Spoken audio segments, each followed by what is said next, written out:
Everyone's calling this an oil crisis, but what if it's not? What if the oil is just the distraction and the real story is about something much bigger?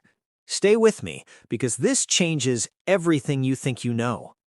Every single day, 20% of the world's oil flows through one narrow strip of water, the Strait of Hormuz, 21 miles wide at its narrowest point.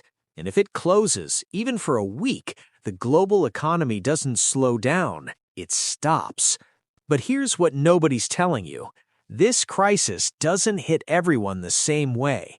20 years ago, the U.S. imported 60% of its oil. A Middle East disruption meant immediate pain, inflation, recession, chaos. But that world is gone. Today, the United States is the single largest oil producer on the planet.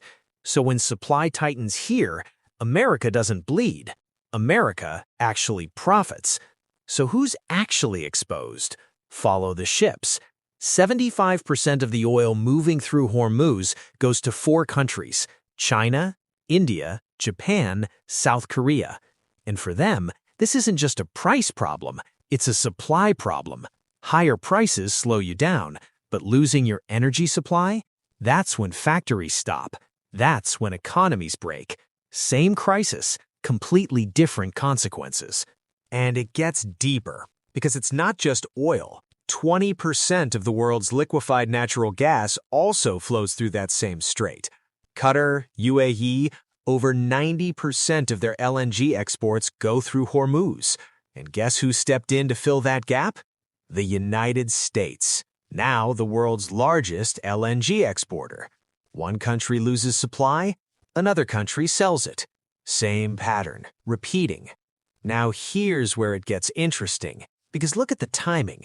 Right as Hormuz tensions escalated, U.S.-China trade negotiations were at a breaking point. Tariffs, tech restrictions, supply chain wars, years of unraveling between the world's 2 largest economies, and suddenly an energy crisis that America can absorb, but China cannot. Because when one country can tolerate a shock and another country structurally breaks from it, that shock isn't a crisis anymore. It's leverage. So maybe the Strait of Hormuz was never just a choke point for oil. Maybe it was always a choke point for power. The world thinks it's watching an energy story unfold.